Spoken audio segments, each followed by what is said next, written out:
एक बार की बात है, रामपुर नामक गांव में दो बहनों की शादी एक ही घर में होती है, आरोही और नैना की। आरोही बहुत ही ज्यादा चालाक और घमंडी लड़की थी और नैना बेचारी सीधी सादी थी और इसी बात का फायदा आरोही उठाती थी। वह हमेशा नैना को नीचा दिखाती रहती थी क्योंकि आरोही का पति एक बड़ी कंपनी में जॉब करता था और नैना का पति एक छोटी कंपनी में जॉब करता था, जिस वजह से आरोही नैना को हमेशा सुनाती रहती थी और घर का कोई भी काम नहीं करती थी। सारा काम नैना ही करती थी। आरोही तो बस पार्टियां करती और शॉपिंग करती और घर आकर बस पका पकाया खाना खा लिया करती थी। ऐसे ही समय बीत रहा था।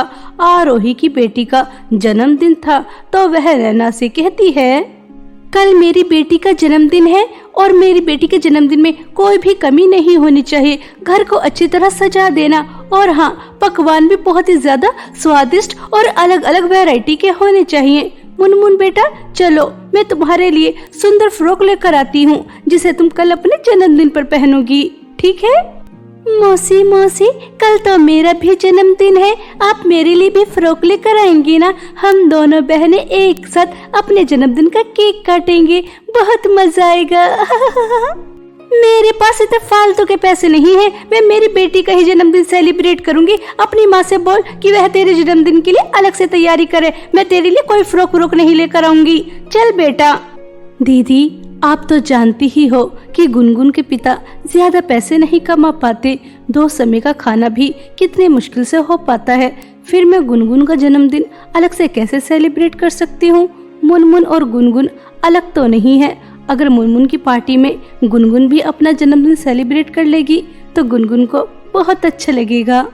देख छोटी, मेरा ज्यादा दिमाग खराब करने की जरूरत नहीं है। एक तो तुम्हारे घर के खर्चे पूरे करते करते मैं वैसे ही परेशान आ गई और ऊपर से फालतू के भी खर्चे उठाऊं, बिल्कुल भी नहीं। अपनी बेटी को समझा दे कि इसके पिता मुनमुन के पिता की तरह ज्यादा पैसे नहीं कमाते, इसलिए इसका जन्मदिन सेलिब्रेट नहीं होगा। पता नहीं पिताजी को भी क्या जरूरत थी तेरी शादी मेरे ही ससुराल में करने की, अपना भी खर्चा तेरा भी खर्चा। ओफो, क्या मुसीबत है, मैं तो तंग ही आ गई। ऐसा कहकर आरोही अपनी बेटी के जन्मदिन की शॉपिंग करने चली जाती है और बेचारी नैना घर में रहकर नौकरानी की तरह पूरे घर का काम करती है। शाम को जब वह शॉपिंग करके आ जाती है तो मुनमुन गुनगुन को अपनी फ्रॉक दिखाती है। तभी गुनगुन के हाथ से जूस का गिलास मुनमुन की फ्रॉक पर गिर जाता है, जिस वजह से वह फ्रॉक खराब हो जाती है। मम्मी मम्मी देखो, इस गुनगुन की बच्ची ने मेरी पूरी फ्रॉक खराब कर दी। यह सुनकर आरोही गुस्से से लाल पीली हो जाती है और वह बेचारी गुनगुन 5 साल की बच्ची की बहुत ज्यादा पिटाई करती है, मार मार कर उसका गाल लाल कर देती है। यह सब कुछ तूने जानबूझकर किया है, 2 फुट की है नहीं और कारनामे देखो कितने बड़े बड़े। नैना, अपनी बेटी को संभाल के रख वरना मेरे हाथों से मारी जाएगी। नैना चुपचाप अपनी बेटी को रूम में ले जाती है और उसके चेहरे पर दवाई लगाती है और अगले दिन मुनमुन अपने जन्मदिन पर बहुत अच्छे से तैयार होकर आती है और वह अपना जन्मदिन का केक काटती है। अपनी फैमिली के साथ बहुत एंजॉय कर रही थी और बेचारी नैना सभी मेहमानों को अटेंड कर रही थी और उसकी बेटी दूर खड़ी मुनमुन को एंजॉय करता हुआ देख रही थी। कुछ समय बाद नैना के पास फोन आता है, जिसे सुनकर उसके पैरों तले जमीन खिसक जाती है। नहीं नहीं, ऐसा नहीं हो सकता। संदीप मुझे छोड़कर नहीं जा सकता। मेरा और मेरी बच्ची का क्या होगा? ऐसा नहीं हो सकता। मेरी मासूम बच्ची, अब इसका क्या होगा? यह क्या अनर्थ हो गया? हे ऊपर वाले, तूने मुझसे मेरा सुहाग क्यों छीन लिया? मुझे विधवा क्यों कर दिया? मेरी मासूम बच्ची से उसके पिता का नाम क्यों छीन लिया? तूने ऐसा क्यों किया? क्या मम्मी अब पिताजी हमसे कभी मिलने नहीं आएंगे? महीने के आखिर में पिताजी हमसे मिलने आते थे, अब ऐसा नहीं होगा। आप तो कह रही थी कि जब पिताजी आएंगे आप मेरे जन्मदिन का केक मंगाएंगी और हम सब मिलकर केक काटेंगे, लेकिन अब ऐसा नहीं होगा। चुप हो जा मेरी प्यारी बच्ची, चुप हो जा। तेरी माँ अभी जिंदा है, मैं तुझे किसी चीज की कमी नहीं होने दूंगी, चुप हो जा। नैना, तेरा क्या दिमाग खराब है? तू यहाँ पर क्यों मातम मना रही है? तुझे दिखाई नहीं दे रहा यहाँ मेरी बेटी की जन्मदिन पार्टी चल रही है, बड़े बड़े लोग यहाँ आए हैं। इस तरह से रो रो कर पूरे माहौल में मनहूसियत फैला रखी है। अपना यह मातम कहीं और जाकर मना, मेरी बेटी की पार्टी पर ग्रहण मत लगा। पति ना छोड़कर चला गया हो जैसे दुनिया ही उजड़ गई हो। अब वह मर गया है तो मर गया, तेरे इस तरह से रोने से वापस तो नहीं आ जाएगा। नैना आरोही की बातें सुनकर उसकी तरफ एक टकाटक देखे जा रही थी कि उसकी अपनी सगी बहन उसके लिए कैसे शब्दों का इस्तेमाल कर रही है, और वह गुनगुन को लेकर अपने रूम में चुपचाप आ जाती है। ऐसे ही समय बीत रहा था। एक दिन आरोही नैना से कहती है, देख नैना, बहुत दिन हो गए तुझे मुफ्त में रोटी तोड़ते तोड़ते। तेरा और तेरी बेटी का खर्चा कोई कम नहीं होता। मेरी भी बेटी है, मुझे उसके फ्यूचर के बारे में सोचना चाहिए। अगर मैं तुम दोनों माँ बेटी के ऊपर खुले हाथ से उड़ाती रहूंगी तो मैं मेरी बेटी के लिए क्या जोड़ के रखूंगी? इसलिए इस घर को छोड़कर कहीं और चली जा। अब मैं तेरा और तेरी बेटी का और बोझ नहीं उठा सकती। ठीक है तो दीदी, संदीप की जो भी प्रॉपर्टी है आप वह मेरे नाम कर दीजिए। संदीप की प्रॉपर्टी पर आखिर मेरी बेटी का भी तो अधिकार है। इस घर से तुझे कोई हिस्सा विस्सा नहीं मिलने वाला। इतने दिन से मुफ्त में जो खिला रही हूँ तेरा और तेरी बेटी के लिए, इतना सब कुछ लेकर आती हूँ, फ्री में तो नहीं आ जाता। यहाँ से तुझे एक फूटी कौड़ी नहीं मिलने वाली। अब देख, इससे पहले कि मैं तुझे धक्के मार के निकालूं, खुद यहाँ से चली जा, वरना अच्छा नहीं होगा।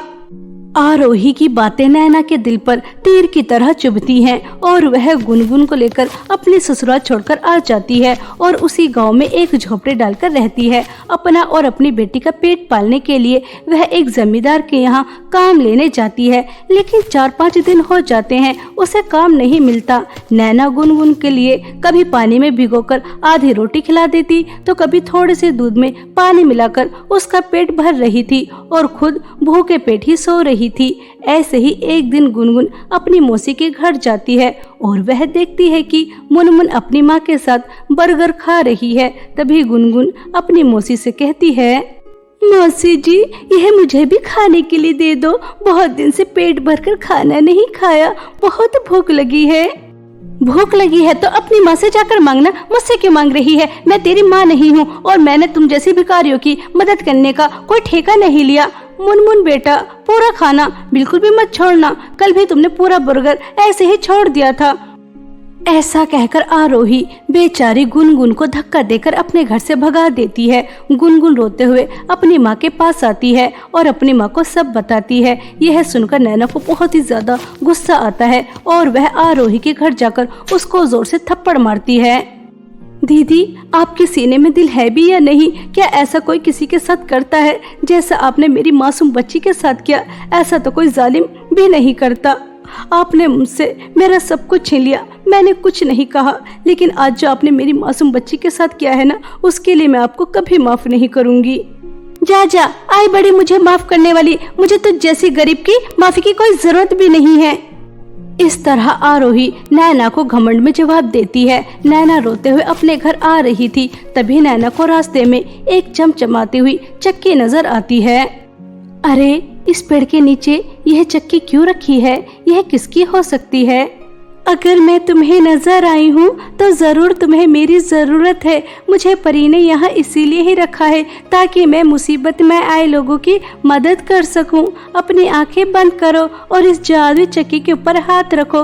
तुम्हें इस जादुई चक्की से सोने और चांदी का जादुई लहंगा मिलेगा, जो सूरज की रोशनी में तुम्हें सोने के 10 सिक्के और चांद की चांदनी में तुम्हें चांदी के 10 सिक्के देगा, जिसकी मदद से तुम्हारी सब दुख परेशानी दूर हो जाएंगी। और हाँ नैना, एक बात का ध्यान रहे, इस जादुई लहंगे से कभी भी लालच मत करना, वरना उसका अंजाम अच्छा नहीं होगा।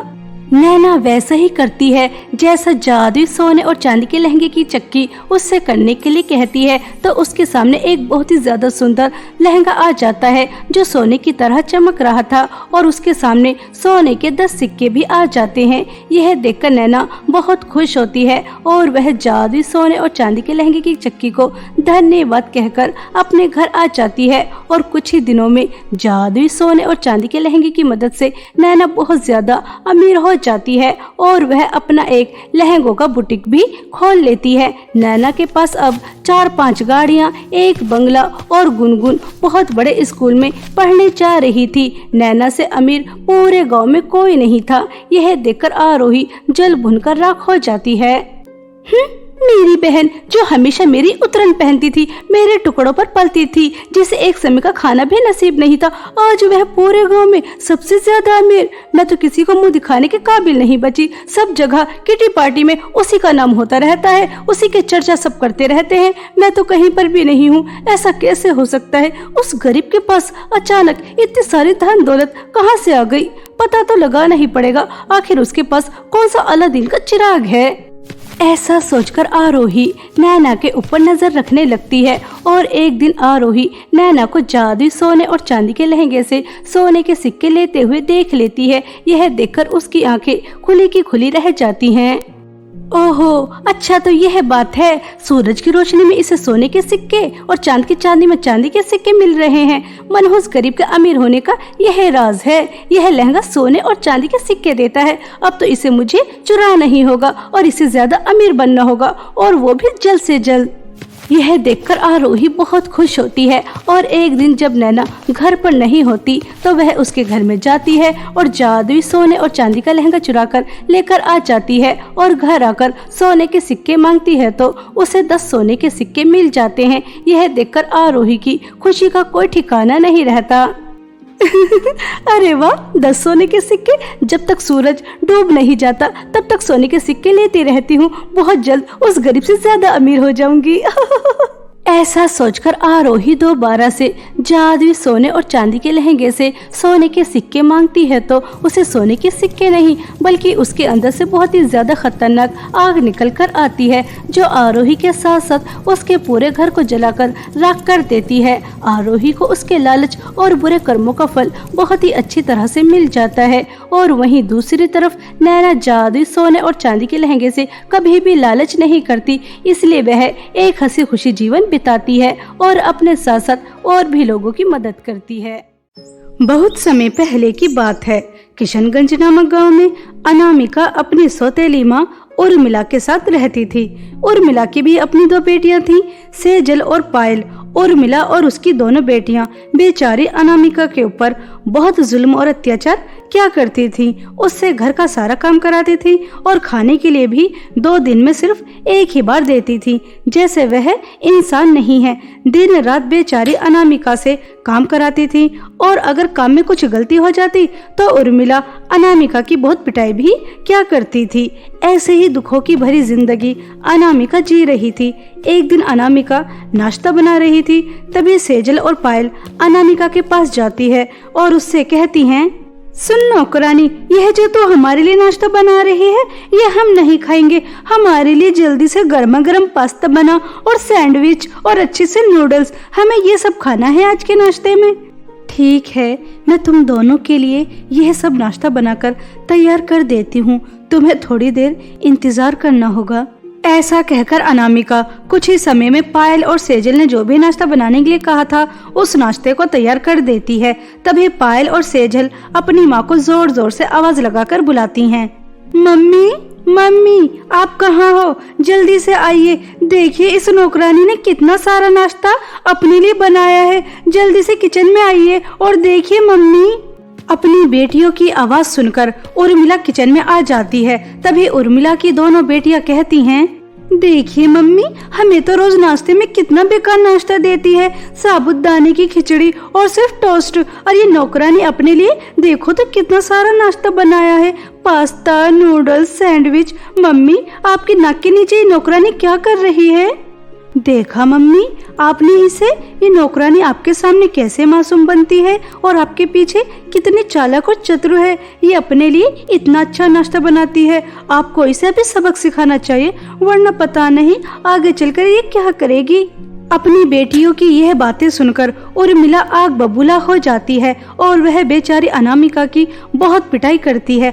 अनामिका उर्मिला से कहती है कि उसने ये नाश्ता अपने लिए नहीं बनाया, यह तो सेजल और पायल के कहने पर नाश्ता बनाया है। लेकिन उर्मिला अनामिका की एक नहीं सुनती और उसको मारती रहती है और अनामिका से कहती है, क्यों मनहूस, तू सुबह सुबह उठकर अच्छा नाश्ता बनाती है और खाती है और हमें ऐसा उबला नाश्ता देती है। अगर मेरी बेटी ना देखती तो हमें तो पता ही नहीं चलता। मैं भी तो कहूँ, मैं तुझे 2 दिन में एक बार खाना देती हूँ, फिर भी तू घर का इतना सारा काम कैसे कर लेती है। अब समझ में आया, तू चोरी चोरी इतना अच्छा नाश्ता करती है, अच्छे अच्छे खाना खाती है और हमें कुछ पता भी नहीं चलता। अब तुझे 2 दिन में एक बार नहीं बल्कि 5 दिन में एक बार खाना मिलेगा और राशन भी मैं तुझे दूंगी। पीछे खड़ी सेजल और पायल हंसती रहती हैं और उर्मिला ऐसा कहकर वहां से चली जाती है। तभी रोते हुए अनामिका पायल और सेजल से कहती है, तुम दोनों को मेरी पिटाई करवाकर क्या मिलता है? तुम हमेशा मेरे साथ ऐसा ही करती हो, गलती तुम खुद करती हो और पिटाई मेरी लगवाती हो। तुम्हें ऐसा नहीं करना चाहिए। मैं भी तो तुम्हारी बहन हूँ, सौतेली हूँ, मगर हूँ तो तुम्हारी बहन। तुम्हें मेरे साथ ऐसा नहीं करना चाहिए। मैं तुम्हारा सारा काम करती हूँ लेकिन तुम फिर भी मेरे साथ ऐसा करती हो। तू हमारी बहन नहीं है, तू इस घर की नौकरानी है और तुझे परेशान करने में हमें बहुत मजा आता है। और जब मम्मी तेरी पिटाई करती है तो सेजल, हमें कितना मजा आता है। तुझे पिटता हुआ देखकर हम बहुत एंजॉय करते हैं। ऐसा कहकर पायल और सेजल हंसने लगती हैं। ऐसे ही कुछ दिन बीत जाते हैं। एक दिन पड़ोस में शादी थी। उर्मिला अपनी दोनों बेटियों को शॉपिंग कराने के लिए लेकर जा रही थी। तभी अनामिका अपनी सौतेली माँ से कहती है, माँ, आप शॉपिंग करने जा रही हैं, मेरे लिए भी एक सूट लेकर आ जाना। मैं भी शादी में जाऊंगी, सभी लड़कियां जा रही हैं। मेरे पास अच्छे कपड़े नहीं हैं, सभी कपड़े फटे पुराने हैं। उन कपड़ों को पहनकर मैं शादी में नहीं जा सकती, इसलिए एक सस्ता सा सूट आप मेरे लिए भी लेकर आ जाना। देखो तो मम्मी, इस काली बिल्ली ने हमारा रास्ता काट दिया। हमेशा कुछ न कुछ फरमाइश करती रहती है, ये ला दो वो ला दो, जैसे इस घर की शहजादी हो, नौकरानी ना हो। हाँ बेटा, तुम कह तो बिल्कुल ठीक ही रही हो, इसके ज्यादा ही पर निकल रहे हैं। सुन मनहूस, मैं तेरे लिए एक भी जोड़ी कपड़े नहीं लेकर आऊंगी। मेरी बेटियों ने अभी तो तुझे अपने पुराने कपड़े दिए थे, उन्हें ही पहनकर अपना गुजारा कर। और तो शादी में तो बिल्कुल भी नहीं जाएगी। किसने कहा कि तू शादी में जाएगी? तू घर में रहकर घर का काम करेगी और कुछ नहीं। पड़ोस की सभी लड़कियां जा रही हैं लेकिन तू नहीं जाएगी। जब तक हम शॉपिंग से लौट कर आते हैं तब तक हमारे लिए अच्छे अच्छे पकवान बना कर रख। बात आ रही है समझ में, या फिर एक थप्पड़ मारो खिंचाकर। मनहूस, ये ला दो वो ला दो। ऐसा कहकर उर्मिला अपनी दोनों बेटियों को शॉपिंग कराने ले जाती है और शाम को तीनों माँ बेटी बहुत सारी शॉपिंग कर कर आती हैं। और दूर खड़ी काम करती हुई अनामिका को यह सब देखकर बहुत दुख होता है और अनामिका सोचती है, अगर आज मेरी माँ जिंदा होती तो मेरे साथ कभी ऐसा ना होता। पिताजी ने बिल्कुल भी अच्छा नहीं किया, दूसरी शादी कर कर। सौतेली माँ बिल्कुल भी अच्छी नहीं होती। वह मुझसे किस तरह से नौकरानी की तरह काम कराती हैं और 5 दिन में एक ही बार खाना देती हैं और अब मुझे शादी में भी नहीं जाने दे रही। कितने दिन हो गए मैं बाहर भी नहीं गई और मैं शादी में जाना चाहती हूँ। पड़ोस की सभी लड़कियां जा रही हैं, बस मुझे छोड़कर। ऐसा सोचकर अनामिका बहुत रोती है। ऐसे ही कुछ दिन बीत जाते हैं और शादी में जाने का दिन आ जाता है। सेजल और पायल अच्छे अच्छे गाउन पहनकर और उर्मिला सुंदर साड़ी पहनकर शादी में जा रही थी। तभी अनामिका कहती है, माँ, आज पूरे 5 दिन हो गए आप शादी में जा रही हैं, मुझे मेरे हिस्से का खाना दे दीजिए। मुझे बहुत तेज भूख लगी है और मुझे चक्कर भी आ रहे हैं। माँ, खाना दे दीजिए, पता नहीं आपको शादी से लौटकर आने में कितना समय लग जाए। क्यों मनहूस, 5 दिन से भी तो भूखी है। अगर एक दिन और नहीं खाएगी तो मर तो नहीं जाएगी। जैसे 5 दिन से नहीं मरी, मैं तुझे शादी में से आकर खाना दूंगी। मेरे पास इतना समय नहीं है कि मैं तुझे खाना परोसूं। मनहूस जब भी जाओ बाहर टोक देती है। मम्मी, आपको इसके लिए थाली सजाने की कोई जरूरत नहीं है। मैंने पहले ही इसकी थाली में 2 सूखी रोटी और अचार डाल दिया है। जा नौकरानी, खा ले अपना खाना। तो भी क्या याद रखेगी हमने तेरे ऊपर कितना बड़ा एहसान किया। चलिए मम्मी जी, बहुत देर हो रही है। वहाँ स्वादिष्ट स्वादिष्ट खाना होगा, गुलाब जामुन, रबड़ी, छोले भटूरे। यह सब सोच सोच कर तो मेरे मुंह में पानी आ रहा है। जल्दी चलिए मम्मी जी, और ये नौकरानी यहाँ पर सूखी रोटी खाएगी। अनामिका को नीचा दिखाकर और कल की सूखी रोटियां देकर तीनों माँ बेटी शादी में चली जाती हैं। अनामिका अपने हिस्से की 2 सूखी रोटियां देखकर अपनी माँ को बहुत याद करती है और बहुत रोती है। माँ, आखिर मेरी क्या गलती है? मैंने क्या दुनिया में आकर कोई पाप किया है? मैं इंसान नहीं हूँ। मेरी सौतेली माँ और सौतेली बहन मेरे ऊपर इतना अत्याचार क्यों करती है? मैं भी तो इंसान हूँ। 5 दिन बाद मुझे खाना दिया, वो भी ऐसा। माँ, मैं जीना नहीं चाहती। मैं आपके पास आना चाहती हूँ। पिताजी को तो पता ही नहीं कि मेरे साथ यहाँ क्या हो रहा है। वो पता नहीं शहर से कब वापस आएंगे। माँ, मैं आपके पास आना चाहती हूँ। मुझसे और सहन नहीं हो रहा। मुझे अपने पास बुला लो माँ। ऐसा कहकर अनामिका बहुत रो रही थी। तभी दरवाजे पर किसी की आवाज आती है। अनामिका वहां जाकर देखती है तो एक बूढ़ी औरत अनामिका से कहती है, बेटा, मुझे बहुत तेज भूख लगी है। क्या तुम मुझे कुछ खाने के लिए दे सकती हो? अम्मा जी, मेरे पास सिर्फ 2 सूखी रोटियां हैं, वो भी मुझे 5 दिन बाद खाने के लिए मिली हैं। अगर तुम सूखी रोटियां खा सकती हो तो ये लीजिए, खा लीजिए। अम्मा जी, मेरे पास और आपको देने के लिए कुछ भी नहीं है, मुझे माफ कर दो। अनामिका के इतना कहते ही वह बूढ़ी औरत एक परी के रूप में बदल जाती है और वह अनामिका से कहती है, अनामिका, तुम बहुत अच्छी हो। तुम्हारा दिल बहुत बड़ा है। तुम्हारे पास सिर्फ 2 ही रोटियां थी और तुम वह भी मुझे देने के लिए तैयार हो गई। असली इंसानियत वही होती है जो अपने से पहले दूसरों के बारे में सोचता है। मैं तुमसे बहुत खुश हूँ, इसलिए मैं तुम्हें एक जादुई सिलाई मशीन देती हूँ। मगर परी जी, मैं जादुई सिलाई मशीन का क्या करूँगी? मुझ पर तो सिलाई करनी भी नहीं आती। फिर ये जादुई सिलाई मशीन मेरे किस काम की?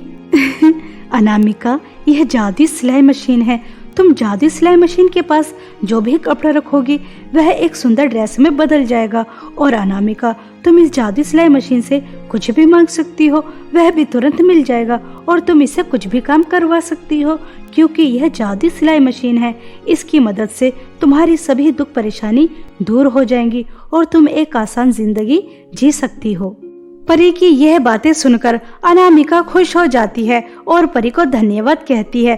परी अनामिका को एक जादुई सिलाई मशीन देकर गायब हो जाती है और अनामिका जादुई सिलाई मशीन के पास एक खराब कपड़ा रखती है तो वहाँ पर तुरंत एक बहुत सुंदर ड्रेस प्रकट हो जाती है और अनामिका बहुत सुंदर ड्रेस, चूड़ियां और नेकलेस पहनकर शादी में चली जाती है। यह सब कुछ पहनकर अनामिका बहुत ही ज्यादा सुंदर लग रही थी। शादी में सब अनामिका को ही देख रहे थे और अनामिका की बहुत प्रशंसा भी करते हैं। अनामिका बहुत दिन बाद शादी में जाकर पेट भरकर खाना खाती है और जब इस बात की खबर उर्मिला और उसकी दोनों बेटियों को लगती है कि अनामिका शादी में आई है और वह बहुत ही सुंदर ड्रेस पहनकर, तभी तीनों माँ बेटी आग बबूला हो जाती हैं और घर जाकर उसकी बहुत पिटाई करती हैं। तभी उर्मिला अनामिका से कहती है, क्यों रे करमजली, तेरे पास इतनी सुंदर ड्रेस और इतनी सारी अच्छी अच्छी चीजें कहाँ से आई? कहीं तूने चोरी तो नहीं की? सच सच बताना, वरना मैं तेरी खाल उधेड़ लूंगी। और तुझे अच्छी तरह से पता है मैं जो भी कुछ कहती हूँ उसे पूरा कर ही देती हूँ, इसलिए मुझसे झूठ बोलने की कोशिश भी मत करना। अनामिका डर जाती है और वह अपनी सौतेली माँ और सौतेली बहन को डरते डरते जादुई सिलाई मशीन के बारे में बता देती है। माँ, आपके शादी में जाने के बाद एक परी आई थी और उस परी ने मुझे एक जादुई सिलाई मशीन दी। उससे जो भी कुछ मांगो वह तुरंत मिल जाता है। अनामिका की यह बातें सुनकर तीनों माँ बेटी खुश हो जाती हैं और वह जादुई सिलाई मशीन के पास जाती हैं। जैसे ही उर्मिला जादुई सिलाई मशीन को हाथ लगाती है तो उसे बहुत तेज करंट लगता है। उसके बाद पायल और सेजल भी उसे हाथ लगाती हैं तो दोनों के साथ भी ऐसा ही होता है। तभी जादुई सिलाई मशीन से आवाज आती है, बस अब बहुत हुआ और तुम बेचारी अनामिका के ऊपर अत्याचार नहीं कर सकती, क्योंकि उसके पास जादुई सिलाई मशीन है। अगर तुमने दोबारा से अनामिका को हाथ लगाने की भी कोशिश की, उसे कुछ कहने की भी कोशिश की, तो मैं तुम तीनों को करंट लगा लगा कर जान से मार दूंगी। इसलिए आज के बाद तुम अनामिका को बिल्कुल इस घर की शहजादी बनाकर रखोगी। तुम तीनों घर का काम करोगी और उसे अपने हाथ से खाना खिलाओगी। समझ आ रही है या फिर एक बार और करंट लगाऊं? जादुई सिलाई मशीन की बातें सुनकर तीनों माँ बेटी डर जाती हैं, क्योंकि उन्हें पहले ही करंट बहुत ज्यादा जोर का लगा था। इसलिए तीनों माँ बेटी जादुई सिलाई मशीन से सभी काम करने के लिए हाँ कर देती हैं और आज से ही तीनों माँ बेटी घर का सारा काम करती हैं और अनामिका को अपने हाथ से खाना खिलाती हैं, उसे अच्छे अच्छे कपड़े पहनने के लिए देती हैं, उसे बिल्कुल घर की शहजादी बनाकर रखती हैं और तीनों माँ बेटी घर का काम करती रहती हैं। इसी तरह तीनों माँ बेटी को अपने के की सजा मिल जाती है और अनामिका इसी तरह जादुई सिलाई मशीन की मदद से अपनी सौतेली माँ और सौतेली बहन के अत्याचार से बच पा रही थी और जादुई सिलाई मशीन की वजह से एक हंसी खुशी जीवन बिताती है।